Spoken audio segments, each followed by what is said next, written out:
From high-end to high street, the fashion industry shares a common problem: mountains of unsold goods, driven by consumer frenzy and pressure to produce more for less. Today's surplus stock is an environmental and economic disaster.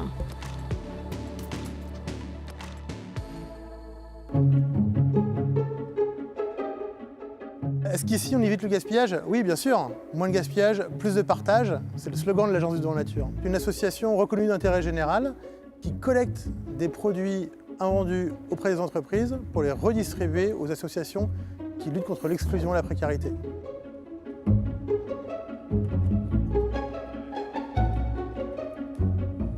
Ces produits sont des produits d'entretien, des produits d'hygiène, des produits de fourniture scolaire, des produits d'équipement de la maison et bien sûr des vêtements. Ces entreprises aujourd'hui donatrices, on peut en citer quelques-unes, Camailleux, Kiabi, Wolf Lingerie, Dim, Salomon, Petit Bateau. Nous avons parmi nos donateurs un certain nombre de maisons de luxe françaises notamment, qui, pour des révisions de confidentialité, nous demandent de ne pas citer leur nom et de démarquer leurs produits. En 2021, vraisemblablement, nous atteindrons la barre des 400 000 unités de vêtements redistribués. Nous sommes une espèce d'Amazon du don. Les associations commandent via notre plateforme numérique. Les colis sont préparés ici, sous forme de colis ou de palettes, et vont être réexpédiés. Nos associations partenaires sont très diverses. Ce sont des centres d'hébergement, ce sont des associations d'aide à l'enfance, de protection de femmes victimes de violences, des épiceries sociales et solidaires. L'Agence du Don Nature n'est pas et ne sera jamais la poubelle des entreprises, puisque nous comptons sur nos partenaires pour nous proposer des dons utiles d'un point de vue social. En fait, l'invendu donné n'est plus véritablement un invendu. C'est un produit qui, en trouvant son utilité sociale, finalement, évite le gaspillage. It's the fashion industry's most closely guarded secret: what to do with unsold goods. While sometimes they are donated, the large majority are in fact destroyed. For every garment donated, 5 times as many end up in an incinerator. It represents all kinds of waste: water, emissions, labour, from making the garments to transporting them, only for them to never be used.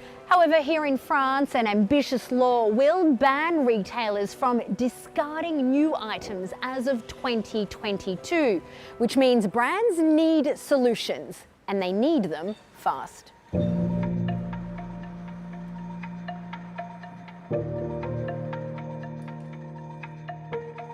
Il y a en stock aujourd'hui dans les hangars du monde de quoi habiller l'humanité pour 10 ans.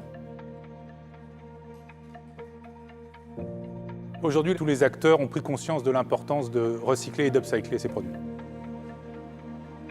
Les marques viennent nous voir avec des stocks de produits. On conçoit avec eux de nouveaux produits pour remettre ces produits sur le marché. Alors, par exemple, on a travaillé avec Cyrillus sur leur stock de tissus dormants pour faire des caleçons. On a travaillé aussi avec Bisbee pour réutiliser des jeans pour en faire des pochettes d'ordinateur. Plus récemment et en ce moment avec Blanche Porte, on travaille des housses de couettes qui permettent de faire des kimonos. Et on travaille aussi des draps avec lesquels on fait des pochettes et des lingettes zéro waste.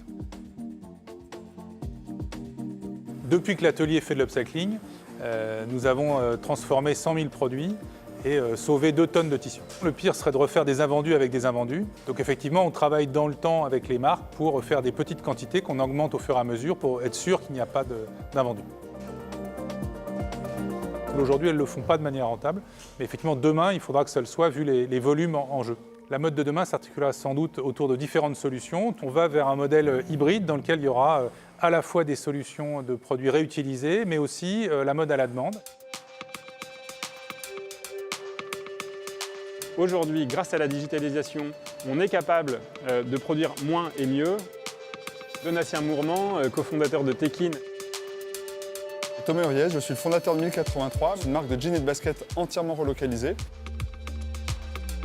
On va dire aux marques, au lieu de produire 3000 pièces en une fois, vous allez produire 300 pièces par semaine pendant 10 semaines. Et chaque semaine, on va produire que les bons vêtements dans les bonnes tailles. 17 robes vertes en taille 36, 46 robes bleues en taille 38, manches longues. Chaque semaine, on va analyser ce qui a été vendu la semaine précédente pour, dans le circuit le plus court qu'on ait fait, une marque commande le lundi midi et les produits sont en stock le vendredi. Et avec une production à côté de la consommation, on peut fermer le robinet d'un jean qui ne marche pas bien ou d'une taille qui est très peu commandée. Chaque semaine, en fonction des commandes de la marque, on va venir créer des kits. Et dans chacun de ces kits, il y a les pièces de tissu découpées. Tout ça est dispatché aujourd'hui dans une quarantaine d'ateliers partout en France et en Europe. Et chaque atelier reçoit chaque semaine sa production de la semaine. À nous, on n'a aucun invendu, absolument aucun invendu. Tous les jeans 1083 qui sont fabriqués sont vendus. Il n'y a jamais eu un seul vêtement qui a été soldé ou en promotion parce qu'on ne vend que ce qu'on produit et on ne produit que ce qu'on vend. On a vraiment des exemples de production où la marque aurait vraiment produit plus de 3 fois ce qu'elle a réellement vendu. Dans 5 ans, je pense qu'aller dans un magasin et voir les soldes qu'on voit aujourd'hui sera considéré comme quelque chose de complètement irresponsable.